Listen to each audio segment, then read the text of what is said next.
yuk lanjut. Jika seandainya ibadah raya diibaratkan panggung sandiwara. Saya beri kesempatan setiap kelompok untuk berdiskusi. Kira-kira kalau seandainya ibadah raya itu kita anggap panggung sandiwara, siapakah yang menjadi sutradaranya? Ini yang kolom kiri, tolong dinaikin sedikit sayangku. Jadi kotak-kotaknya itu jangan terganggu kata-kata di atasnya. Sutradara ini paling atas boleh dinaikin lagi dikit sayang. Terus, aduh. Oke, lihat di sini aja di handphone Anda ya. Jadi kolom yang kiri itu akan jodohkan dengan kolom yang kanan. Sutradaranya siapa? Apakah jemaat, Bapak Surgawi, Yesus, mimbar atau apa? Aktor aktrisnya siapa? Dijodohkan pakai garis gitu loh ya.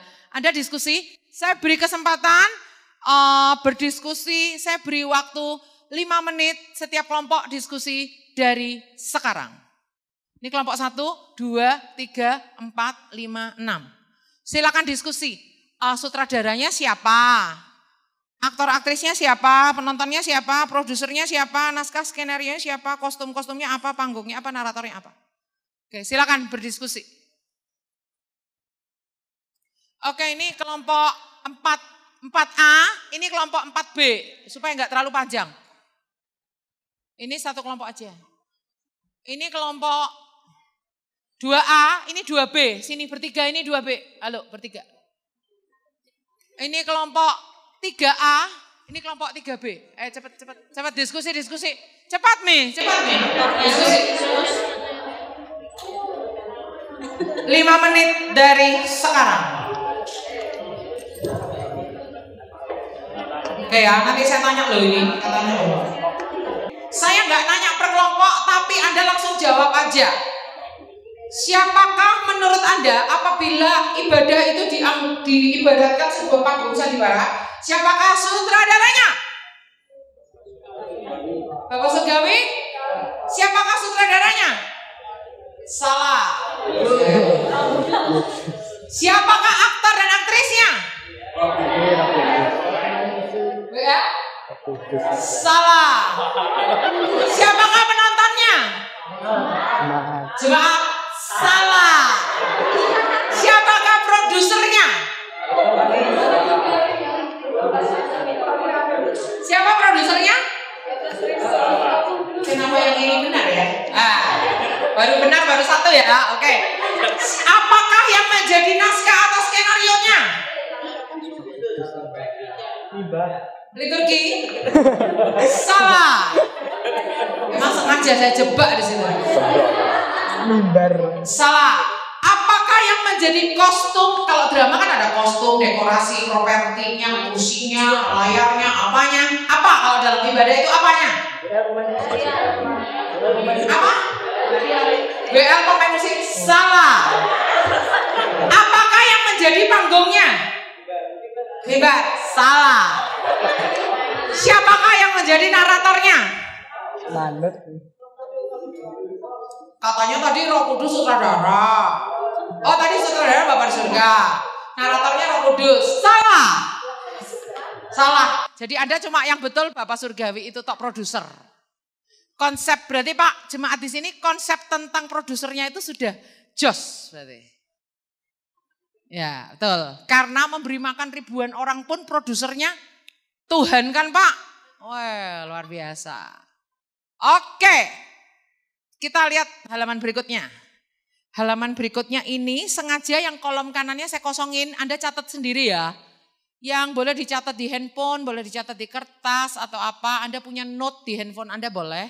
Caranya handphone Anda ini, layar ini kecilin dulu. Supaya nanti enggak buka kode-kode lagi. Buka yang note untuk catatan.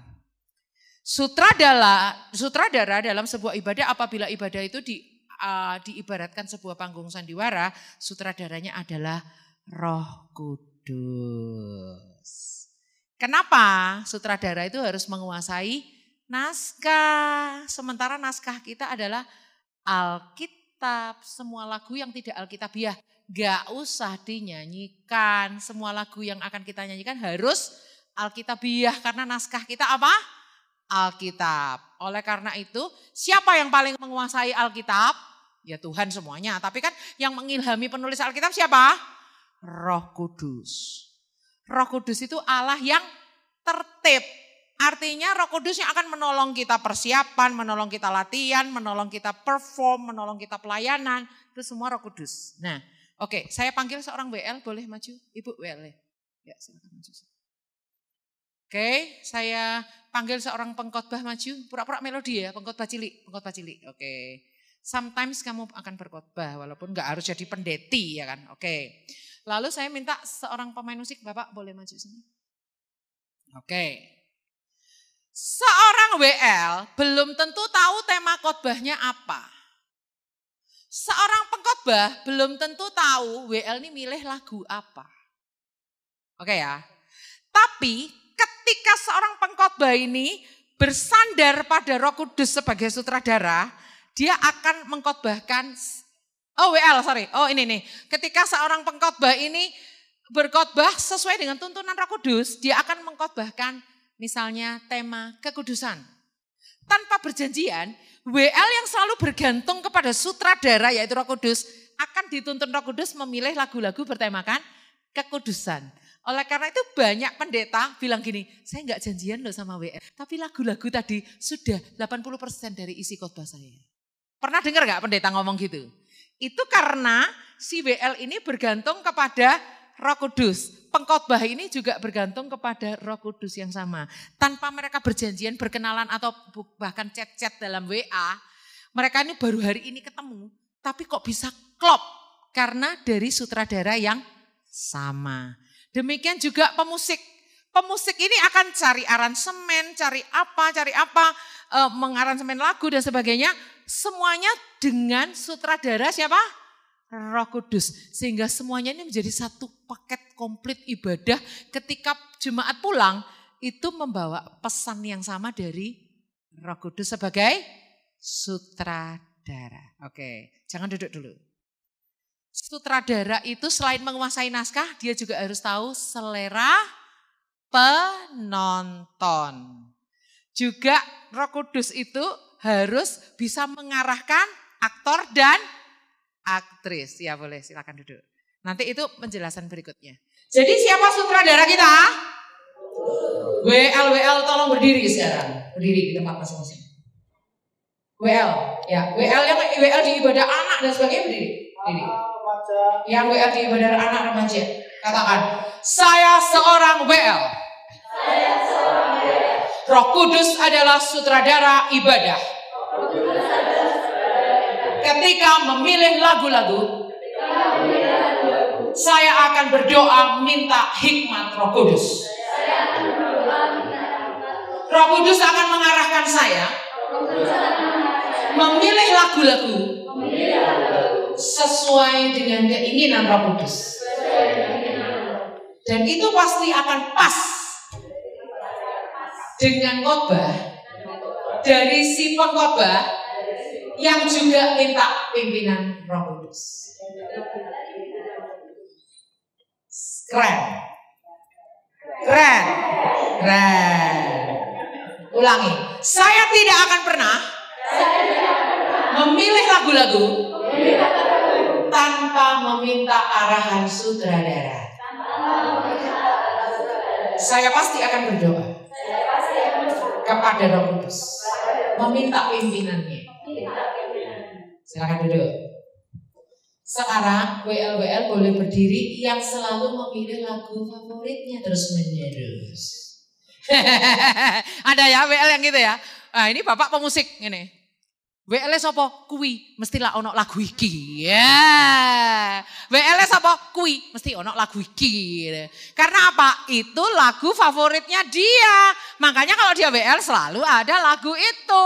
Berarti WL yang kayak gitu tidak minta pimpinan Roh Kudus, minta pimpinan seleranya sendiri.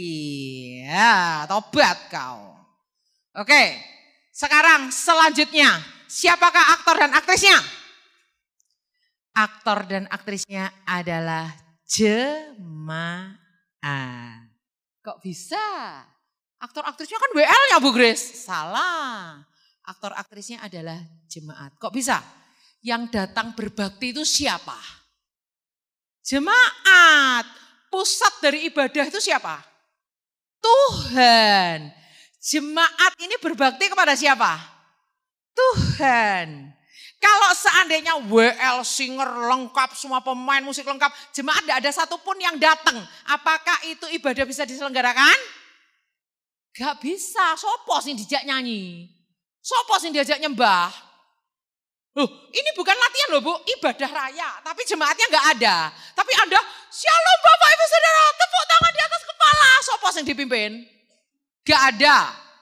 Terus kalau misalnya WL, singers, pemain musik main lagu baru semua dalam satu ibadah 10 lagu baru semua, jemaat gak ada yang bisa. Lalu jemaat ibadahnya gagal atau sukses? Gagal. Karena apa? Aktor aktris yang sebenarnya adalah jemaat. Jadi kalau jemaat itu aktif. Kalau aktor aktris itu harus yang paling aktif dong kalau drama. Contohnya jemaat bertepuk tangan, itu berarti jemaat aktif. Jemaat menyanyi, itu berarti jemaat aktif. Jemaat membaca Alkitab bersuara, itu berarti jemaat aktif. Jemaat melompat menari, itu berarti jemaat aktif. Kalau sebuah ibadah, sing lompat ya WL dhewe, sing nyanyi ya WL dhewe, sing baca Alkitab ya pendetone dhewe, sing doa syafaat sajam ya pendetone dhewe, jemaate tekluk amin, amin, tekluk ngene iki. Kira-kira ibadah kayak gitu gagal atau berhasil? Karena apa? Aktor aktrisnya tidak berfungsi. Sementara waktu saya tanya tadi penontonnya siapa? Semua jawab jemaat. Salah. Penonton itu kan pasif. Jemaat itu pasif. Berarti selama ini Anda membuat jemaat itu pasif dong. Gak boleh. Jemaat itu bukan penonton. Jemaat itu diaktifkan seaktif-aktifnya. Aktor dan aktris yang sesungguhnya adalah mereka. Kalau mereka semuanya pasif, kita ini gagal sebagai pemimpin pujian, sebagai pemusik, sebagai pengkhotbah, sebagai apapun. Jemaat gak melakukan firman, cuma denger tok, terus pulang gak melakukan firman, kita gagal gitu. Karena aktor aktris yang sebenarnya adalah jemaat. Sekarang kita lanjut berikutnya. Siapakah yang menjadi penontonnya? Betul sekali, Bapak Surgawi. Kenapa? Tadi kan ada ayatnya bahwa Tuhan itu Allah Israel itu bertakhta di atas puji-pujian umatnya. Bertakhta itu ngapain? Nonton. Ngapain? Menikmati. Kalau zaman dulu, kalau Sri Mulat itu atau ludruk-ludruk zaman dulu itu kalau bagus, kalau kayak ngeremo-ngeremo zaman dulu itu kalau bagus, penontonnya itu ngelemparin ke panggung tuh bungkus rokok, dalamnya itu isinya uang. Tapi mereka juga udah siap telur busuk. Kalau lawaannya nggak lucu, jayus, kan? Berusaha ngelucu tapi nggak lucu, mereka lemparin apa? Telur busuk. Nah, Tuhan itu sebagai penonton kita, ibadah kita tuh Tuhan yang menikmati, Tuhan bertakhta di atasnya. Kalau kita akord salah-salah, musik gak latihan, WL gak pernah buka rahang, singer nyanyi ini asal-asalan, fales, syair gak apal, mau mangap-mangap ngene tok gak ngerti ngomong apa, suarane yo gak enek, ngono kan. Paduan suara ya koyo gak niat nyanyine ngono kan. Pemain musik ya gak kompak. Si dramernya marahan sama gitarisnya, main musik dengan tidak damai sejahtera ngono ya. Terus akhirnya apa yang terjadi? Tuhan kira-kira bisa menikmati gak? Gak bisa. Tapi waktu Tuhan itu bertakhta di atas puji-pujian kita, Tuhan duduk di atas tahtanya. Gedruk, gedruk, gedruk. Gedrukan ini enggak asal-asalan. Cering, cering, cering, cering, cering. Dicurahkan berkatnya, pengampunannya, mujizatnya, yang sakit sembuh, yang stres punya pengharapan baru, yang rumahnya mau jual rumah nggak laku-laku, besoknya langsung datang pembeli. Ini bukan teologi ya, kemakmuran loh ya. Tapi terbukti di dalam kitab Raja-Raja. Ketika penyembahan umat Israel itu benar, langsung musuh-musuh itu kalah, panenan berhasil. Tapi begitu mereka membelah kaki nyembah berhala, yang terjadi apa? Tuhan kirimkan musuh, mereka kalah sama Filistin, bla bla. Coba pelajari hubungan antara kesuburan tanah dengan penyembahan, hubungan antara kemenangan perang dengan penyembahan. Ini juga bukan bicara soal teologi kemakmuran, tapi ketika Tuhan ditinggikan, dia bertakhta, dia itu jadi penonton yang menikmati, yang duduk di atas penyembahan umatnya, nonton. Nah, sekarang saya mau tanya, drama itu siapa produser yang sebenarnya? Drama loh, ini panggung drama. Siapa produser yang membiayai sebuah drama? Contoh ya, coba Bapak boleh maju. Saya adalah pimpinan kayak drama keliling. Ya kayak gitu ya. Apa sih istilahnya itu? Teater zaman sekarang ya. Oke, Bapak ini produser. Bapak tolong dong kasih saya uang. Kasih saya uang. Ya, kasih uang ya. Uangnya ini saya pakai untuk beli make up, bayarin aktor aktris, beli kostum, nyewa transportasinya, makannya, snacknya, biaya latihan, biaya gladi resik, bla bla bla bla, lighting, nyewa panggungnya, nyetak karcisnya, bla bla bla. Pakai uangnya Bapak ya. Setelah itu waktu dramanya ditampilkan, penontonnya beli karcis enggak? Beli ya. Uangnya itu untuk siapa? Uang karcisnya itu. Balik ke dia. Kan orang-orang itu dibayar semua dengan uang yang awalnya tadi kan. Misalnya Bapak ngasih saya berapa juta? 5 juta ya. Uang karcisnya masuk berapa? 10 juta misalnya. Saya kasihkan ke Bapak ya. Bapak untung berapa? 5 juta ya. Ini namanya produser. Tapi sebenarnya uang 10 juta itu dari mana? Dari penonton. Seandainya Bapak kasih saya 5 juta, saya menyelenggarakan drama yang gak disukai orang. Judul dramanya. Betapa sulitnya membuat tesis. Kira-kira ada yang nonton gak? Gak ada yang nonton ya? Kalau gak ada yang nonton, ada uang masuk gak? Anda merasa gagal gak sebagai produser? Sebenarnya bukan uang Anda cuma minjemi di awal kan. Tapi kan berharap balik dari penonton kan. Untuk Anda mendapat untung uang Anda 5 juta pertamanya balik kan. Ya, silakan duduk. Di mana-mana yang membiayai sebuah drama itu siapa? Penonton. Penonton bayar karcis. Uangnya itulah yang nanti untuk bayar make up, bayar sutradaranya, bayar kostumnya dan sebagainya. Contoh sekarang sinetron yang di televisi itu yang bayari siapa Bu? Iklan. Kenapa perusahaan tuh mau masang iklan di situ? Kenapa? Misalnya iklan Pepsodent ya Pak. Punya produk ya. Terus Pepsodentnya itu kok bisa bayar uang iklannya itu uangnya dari mana? Dari orang yang beli Pepsodent dengan harap dengan iklan di dalam sinetron itu penonton lihat, penonton beli Pepsodent, uangnya berapa persennya untuk biaya promosi iklan. Jadi yang bayar sinetron itu siapa? Penonton. Kalau nggak ada penonton yang beli Pepsodent nggak bisa bayar iklannya di situ. Paham ya? Makanya orang-orang yang bayar iklan itu akan lihat kira-kira sinetron ini disukai oleh pasar atau enggak. Judulnya, betapa sulitnya membuat tesis. Gak ada orang yang mau nonton itu. Kalau nggak ada orang mau nonton itu, ngapain aku pasang iklan di situ? Ya, orang nggak ada yang pasang iklan di situ, sinetronnya nggak bisa jalan, nggak ada dananya. Paham? Jadi, siapakah penonton kita? Tadi kan Anda udah saya betulkan, produser kita itu Allah Bapa di surga. Produser itu adalah merangkap penonton. Karena produser yang sebenarnya adalah penonton. Semua itu dibiayai oleh penonton. Kayak gereja ini ya Pak. Gereja ini bisa berjalan karena ada jemaat. Kalau nggak ada jemaat, gereja nggak bisa jalan dong. Bapak menggembalakan siapa? Nggak ada kan. Oke, jadi Allah Bapa itu kan penonton, bertahta di atas puji-pujian kita. Dia juga yang mendanai semuanya. Dia juga yang mencukupi supplier kita. Jadi pemusik-pemusik kalau kepengen upgrade alat musik, langsung ngomong sama produsernya. Siapa? Bapak Surgawi. Bapak Surgawi sebagai penonton ya lihat-lihat dulu. Lah kowe males latihan keyboard 10 juta, ora tau dijemek, ora tau dilatih latihan males njaluk keyboard sing 20 yuta. Ramang ya, ramang. Sebagai penonton kan dia dipuaskan dulu enggak? Kalau dia puas, dia akan memproduseri kita. Paham? Gitu. Oke, sekarang kalau seandainya ibadah itu dianggap panggung sandiwara, naskahnya apa? Tadi udah saya kasih tahu. Alkitab. Oke. Kostum, dekorasi atau propertinya apa? Itu adalah kreativitas. Memang kita kalau ibadah ini enggak di dekor yang khusus. Dekornya ini dari minggu ke minggu gini-gini aja kan ya Bu ya.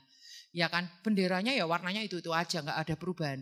Tapi yang dimaksud dekorasi, kostum, properti dalam sebuah ibadah itu adalah kreativitas. Kalau enggak ada kreativitas, jemaat sudah bisa menebak. Bareng ini lah bait 3 silakan berdiri. Bareng ini lah silakan duduk. Bareng ini lah doa Bapa kami. Apal ya. Jemaat itu lah gini. Bareng ini lah, itu mungkin, oh itu gereja Protestan Bu Grace, coba lihat gereja Pentakosta ya sama. Liturginya cuma tidak tertulis. Bareng ini lah lagu lambat. Bareng ini lagu lambat meneh. Bareng ini lagu cepet telu. Bareng ngono apa? Lambat meneh. Bareng ngono apa? Khotbah. Jemaat itu apal. Padahal boleh gak sih memulai ibadah dengan lagu cepet? Boleh aja kalau Roh Kudus maunya gitu. Kenapa tidak? Saya pernah loh, WL itu lagunya lambat semua karena saya berdoa dapatnya itu. Saya pernah loh, WL nih ya. Ini benar-benar kisah nyata nih. Saya WL udah persiapan lagu. Tiba-tiba Tuhan ngomong kayak gini waktu saya persiapan. Besok aku mau merayakan hari kasih sayang di gereja ini. Oh, hari kasih sayang? Mendadak enggak bisa beli coklat, enggak bisa beli bunga Tuhan. Cuma propertinya tisu. Kamu beli tisu di warung, aku beli tisu ya. Enggak usah dibuka ini untuk bukti besok ini benar-benar dari aku atau tidak. Terus apa Tuhan? Latihan malam ini semua lagu tentang papa mama. Lagunya Deren, lagunya siapa tentang papa mama, didoa ibuku apa semua waktu aku kecil ini pokoknya lagu tentang papa mama yang lagu rohani semua. Tak siapin semua. Aku bilang sama pemusiknya, besok Tuhan mau hari kasih sayang. Akan ada permohonan maaf dari orang tua ke anak, dari anak ke orang tua. Akan terjadi rekonsiliasi besar-besaran di gereja ini. Terus, tapi saya juga kan enggak tahu ini dari Tuhan atau bukan ya. Saya enggak berani ke nabi-nabian atau apa gitu. Besok tandanya gini. Kalau khotbahnya itu ternyata berbicara tentang hubungan orang tua dan anak, berarti ini maunya Tuhan kita bikin acara ini. Langsung pagi-pagi aku bilang pendetaku, Mas ini Tuhan ngomong gini, boleh enggak? Tapi tandanya gini. Ya kalau memang tandanya Tuhan genapi enggak apa-apa, silahkan. Terus jemaat yang jadi papa mama untuk mewakili orang tua itu, Pak Pujono, Bu Pujono, yang salah satunya Pak Pujono udah meninggal. Pak, Bu, nanti gini ya, kalau memang ini rencana Tuhan duduk di depan pakai tisu, Bapak Ibu mewakili semua papa mama dari jemaat di sini, minta maaf kalau papa mama ada kesalahan, mewakili orang tua mereka. Iya, siap. Nanti cuma pakai tisu ngelapi air mata. Oh iya siap. Udah saudara, saya praise and worship lagu-lagu yang bukan tentang papa mama, yang biasa yang saya siapin. Tapi begitu saya selesai nyanyi, khotbahnya itu bicara tentang hubungan papa mama, saudara. Gak janjian loh saya sama khotbahnya. Setelah itu apa? Langsung kursi 2 Pak Pujono maju, tisu disiapin. Saya ngomong sama jemaat, buktinya adalah tisu ini. Ini belum saya buka, ini masih baru. Jemaat maju, wah hujan air mata, semua jemaat dipulihkan hubungan dengan orang tuanya. Tapi saya sukanya pemusik-pemusiknya mau diajak gila-gilaan. Itu lagunya kan 4 atau 5. Sementara lagu Papa Mama juga siapin 4 atau 5. Jadi siap 10 lagu. Mereka juga siap. Padahal ya ini gak tahu besok terjadi mengalirnya kebaktiannya seperti apa. Pemusiknya tak ajak latihan tambahan 5 lagu itu mau kompak semua. Dan itu benar-benar kayak gini kalau sutradara kita bekerja. Luar biasa. Pengkhotbahnya saya tanya, kok bisa tadi khotbah itu? Dia bilang gini, saya udah siap 2 naskah khotbah, A dan B. Saya bilang sama Tuhan, Tuhan nanti tergantung lagu WL-nya. Kalau mengarah ke khotbah A, aku khotbah A. Mengarah ke khotbah B, aku khotbah B. Gitu. Saudara luar biasa. Itu saya pernah ngalami. Tapi udah lama, udah berapa tahun yang lalu. Jadi itu bicara tentang apa? Kostum, dekorasi dan properti adalah kreativitas. Katakan kreativitas. Kreativitas termasuk aransemen, intro, pemusiknya kreatif itu termasuk kalau dalam drama itu keren, propertinya, kostum-kostumnya itu menarik. Kayak gitu. Panggungnya apa? Panggungnya apakah mimbar ini? Bukan. Panggungnya adalah kehidupan kita sehari-hari. Catat. Panggungnya adalah kehidupan sehari-hari. Artinya, misalnya nih Kak Ita nih, gak usah Kak Ita jauh-jauh deh. Suami saya sama Melody nih, kami kan tinggal serumah. Nah misalnya saya di rumah itu tukang ngomel, mengeluh, menggerutu, ngomel gak pernah bersyukur. Misalnya, saya gak seperti itu. Lalu waktu memimpin pujian, saya bilang gini, ayo jemaat, kita bersyukur pada Tuhan. Suami saya langsung gini, bersyukur apa? Teori tok. Artinya, di mata suami saya, panggung saya itu sudah roboh. Gitu. Tapi kalau suami saya, anak saya selalu melihat, mama tuh selalu mengucap syukur, gak pernah mengeluh, apapun keadaan saya bersuka cita, selalu mengucap syukur. Waktu saya bilang, ayo jemaat Tuhan, kita naikkan ucapan syukur kepada Tuhan. Mereka berdua, yeay, haleluya. Enggak, langsung ucap syukur. Teori. Nah, kayak gitu. Kalau mau lihat Pak Mit tuh hidupnya benar-benar sungguh-sungguh sama Tuhan apa enggak, sesuai dengan khotbahnya apa enggak. Lihat anggota keluarga waktu mendengar beliau berkhotbah, apakah mendengar dengan penuh perhatian, apakah teori tok Pak? Tapi kan enggak, istri dan anak-anaknya kan. Wah, berarti yang dilakukan dan yang dikatakan sama. Di balik mimbar, di dalam kehidupan sehari-hari sama. Panggungnya beliau ini enggak roboh. Tapi kalau Anda WL, Anda singer, apapun yang Anda nyanyikan, syairnya enggak sesuai dengan kehidupan Anda, orang jemaat yang di bawah, yang mengenal hidup Anda yang sesungguhnya akan karena panggung kita apa? Kehidupan sehari-hari. Jangan roboh. Naratornya siapa? Naratornya adalah Tuhan Yesus. Saya enggak siapkan ayatnya. Jadi ada ayat yang mengatakan gini. Yesus itu berdiri di tengah-tengah umatnya ikut memuji Tuhan. Kalau enggak salah di Ibrani. Yesus itu ikut di tengah-tengah umatnya. Berdiri di tengah umatnya untuk memuji Bapa. Sementara itu di ayat yang sama Yesus itu menyampaikan apa isi hati Bapa kepada umat-umatnya. Jadi kayak narator kan gini ya. Inilah pemain babak 1. Dia menghubungkan antara pemain dengan penonton. Pemain siapa? Jemaat. Penontonnya siapa? Bapa di surga. Siapa narator penghubungnya itu? Yesus. Jadi 2-3 orang berkumpul, Yesus hadir di tengah-tengah kita. Ngapain Yesus dihadir? Melok nyanyi, menyembah, memuji nama Bapa. Dan Yesus di tengah-tengah kita itu untuk menyampaikan hati Bapa ke kita. Oke, sekarang di manakah posisi kita sebagai WL, singer, pemain musik belum ada disebut tadi. Nah, kita posisinya sebagai juru bisik. Katakan juru bisik. Juru bisik itu kayak gini loh saudara. Kalau di drama zaman dulu, itu kan gak ada kamera, gak ada cut, action, edit, kan gak ada. Semuanya harus live.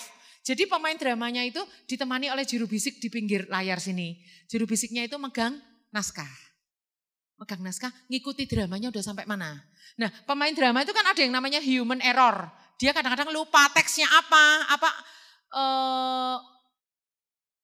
dialognya apa. Kadang-kadang pemain drama kan lupa. Misalnya kayak gini nih. Kamu ini gimana sih udah tak tunggu dari tadi jam ning naskah ditulis jam piro tuh ya. Tak tunggu jam si juru bisik gini. 11. Tak tunggu jam 11. Kamu kemana aja sih? Lawannya bilang gitu. Iya, sorry aku telat. Soalnya aku ke salon. Habis ke salon aku ke pasar beli. Juru bisiknya yang di sini lihat naskah. Jambu. Ya, beli jambu. Anda nggak usah khawatir karena di zaman dulu itu drama itu kan ruangannya besar kan. Sehingga antara panggung sama penonton itu kan jauh. Juru bisiknya sini bisiki, nggak akan kedengeran di suara penonton. Nah tugas kita itu juru bisik. Siapa yang kita bisiki? Aktor dan aktris. Siapa aktor aktris dalam ibadah? Jemaat. Kenapa mereka kita bisiki? Supaya melakukan adegan mereka sesuai dengan naskah. Apa naskahnya? Alkitab. Jadi kita itu kalau Bu Grace kayaknya membayangkan juru bisik zaman sekarang kok wangel ya. Anda bayangkan aja Indonesian Idol. Ada jurinya enggak? 3A. Agnes Monica, Ahmad Dhani, Anang Hermansyah. Nah 3A ini saya mau tanya, apakah mereka tuh penyanyi? Agnes Monica, Anang Hermansyah, Ahmad Dhani itu apakah mereka penyanyi? Ya. Apakah mereka kontestan? Bukan. Apakah mereka bisa nyanyi? Bisa. Apakah mereka yang tampil? Bukan. Tugas mereka ngapain? Ngomentari. Supaya apa? Supaya aktor aktrisnya ini semakin lama dalam ajang Indonesian Idol itu semakin Bagus. Lah kayak gitu tugas kita dalam ibadah itu. Kita ngajak jemaat, mari jemaat berdiri. Kalau nggak ada yang ngajak, yang sini duduk, yang sini jongkok, yang situ berdiri kan nggak kompak. Aktor aktrisnya nanti nggak kompak dong. Bapak di surga kan nggak akan puas. Ibadah kok kacau kok ngene sih gitu kan. Jadi, mari jemaat kita bersorak. Haleluya.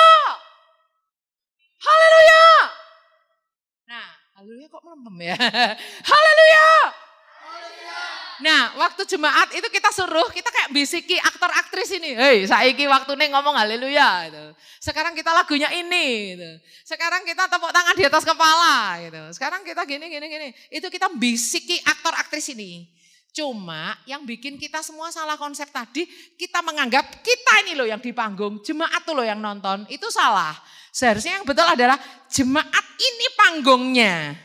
Kita ini di balik layar yang BCI mereka. Bapak Surgawi itu ada di belakang kita menonton umatnya. Menikmati sembah sujud umatnya. Tugas kita adalah membuat umatnya ini kompak. Membuat umatnya ini memberikan yang terbaik untuk Tuhan. Paham? Paham. Sekarang ngerti ya? Sekarang satu orang saya tes. Silakan berdiri. Siapakah sutradara kita jika diibaratkan ibadah kita adalah sebuah panggung sandiwara? Bagus. Siapa aktor dan aktrisnya? Jemaat. Aktornya lebih keras ya, jemaat bagus. Siapakah penontonnya? Penontonnya. Bapak Surgawi bagus. Siapakah produsernya? Bapak Surgawi. Mengapa produser merangkap penonton? Naskah skenarionya apa? Alkitab. Kostum, dekorasi dan propertinya apa? Kreativitas. Panggungnya apa? Kita sehari-hari. Siapakah naratornya? Yesus. Lalu kita sebagai apa dong? Juru bisik. Weh, tepuk tangan. Nyaris sempurna. Ya coba satu lagi ya. Satu lagi. Coba Ibu. Ya. Ibu dosen kita. Siapakah sutradara kita? Roh Kudus. Siapakah aktor dan aktrisnya? Siapakah penontonnya? Bapak Surgawi. Oke, apakah yang menjadi skenarionya? Alkitab. Oke. Lalu kostum, dekorasi dan propertinya apa? Kreativitas kita baik pemusik maupun vokalis. Apa yang menjadi panggungnya? Kehidupan sehari-hari. Dan siapakah naratornya? Yesus. Kita sebagai apa? Juru bisik tugasnya apa? Membisiki siapa? Membisikkan aktor atau aktris. Ya itu jemaat. Supaya memberikan performa yang terbaik untuk penonton, yaitu Bapak Surgawi. Beri tepuk tangan. Makanya banyak gereja amburadul ibadahnya karena konsepnya salah semua. Makanya hari ini konsep Anda yang salah saya betulkan. Supaya kita berdiri di depan tuh tahu fungsi kita juru bisik. Ibadah yang berhasil kalau aktor dan aktrisnya melakukan tugasnya memuaskan penonton Bapak Surgawi. Penonton yang terpuaskan gak usah disuruh, dia akan otomatis jadi produser kita. Semua kebutuhan kita dia akan siapkan kalau dia dipuaskan oleh ibadah kita. Paham ya? Lalu jaga kekudusan hidup karena panggung kita adalah kehidupan sehari-hari. Semua WL, semua pemusik, semua singer harus intim dengan Roh Kudus. Karena Roh Kudus akan mengarahkan semua persiapan dan performance ibadah kita. Lalu apa? Allah Bapa, Yesus dan Roh Kudus punya peran masing-masing. Allah Bapa sebagai penonton dan produser. Yesus sebagai narator, Roh Kudus sebagai sutradara. Oke, ada pertanyaan untuk sesi ini? Saya nggak mau terburu-buru ya. Yang penting ini mengendap untuk kita mengubah mindset kita yang salah. Bu Grace, berarti kalau aktor aktrisnya jemaat, berarti kita di depan tuh bajunya boleh asal-asalan. Ya enggak juga. Juru bisik itu juga enggak mungkin pakai daster kalau dia tugas. Tetap bajunya rapi juga. Juru bisik kalau pakai daster ya enggak meyakinkan aktor aktrisnya. Sopo to kowe nganggo daster kok sok-sokan kono nulungin dramanya kita. Jangan-jangan orang salah masuk ini gitu kan. Artinya walaupun kita bukan aktor dan aktrisnya, kita tetap melakukan tugas kita dengan outer beauty juga. Jangan cuma inner, outer tetap perlu. Karena apa? Manusia, Tuhan melihat hati, tapi kan manusia masih memandang rupa. Jangan sampai kalau Anda pelayanan, bajunya letek gak disiapin, kerahnya enggak karuan, bajunya udah warnanya udah pudar dan sebagainya, pakai baju enggak karuan, enggak make upan, enggak lipstikan, enggak apa, rambut putah-putan. Anda nyanyi muji Tuhan, mengajak jemaat memuji Tuhan, jemaat sudah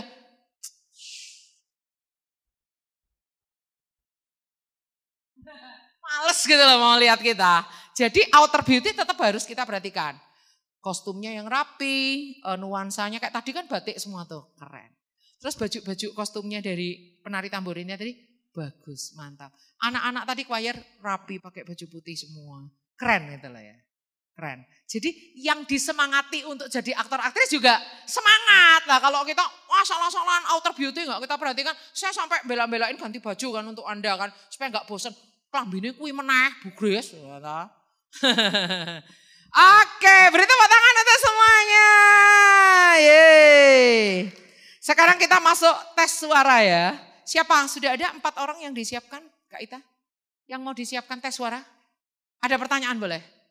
Selama ini itu saya ada 2 kalimat yang mendengarkan. Yang pertama itu melayani Tuhan dengan melayani jemaat. Itu mana ya? Kalau di PAW. Very good question. Ya. Yang betul kita melayani Tuhan sama manusia. Coba kelompok 2. Kelompok 4. 5. Kelompok 5. Melayani Tuhan sama melayani manusia. Kelompok sini. Tuhan sama manusia. Kelompok sini. Kita melayani Tuhan sama manusia. Apa Pak? Tuhan dan manusia. Dua-duanya. Tuhan. Berarti jemaat tidak datang nggak apa-apa dong.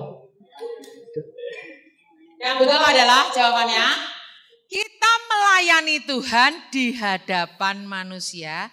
Kita melayani manusia di hadapan Tuhan. Ya apa kuwi Bu Grace? Itu gini loh. Kita melayani Tuhan, tapi ingat, melayani Tuhan itu di hadapan manusia. Pelayanan itu kita tujukan kepada Tuhan. Tapi jangan salah, di saat yang sama kita juga melayani orang-orang di sekitar kita. Buktinya ya kita latihan, ngorbanin waktu, ngulik lagu, belajar syair, belajar baru. Itu untuk apa? Melayani manusia sesama kita. Tapi jangan salah, waktu kita melayani sesama, kita lakukan itu di hadapan Tuhan. Apakah jelas sampai di sini? Jadi sebenarnya melayani kedua-duanya, tapi ada orang yang ekstrim. Aku melayani Tuhan, gak penting apa kata orang. Aku sendal jepitan ya kalau WL. Kan itu berarti dia lupa kalau itu di hadapan manusia. Tapi ada yang kayak gini, sing penting ya orang tuh lihat tuh kok cantik aku gini. Tapi gak memperhatikan karakternya gak dibangun. Dia lupa kalau dia melayani manusia itu adalah di hadapan Tuhan. Tuhan juga tahu karaktermu walaupun kamu pakai sepatu termahal di dunia.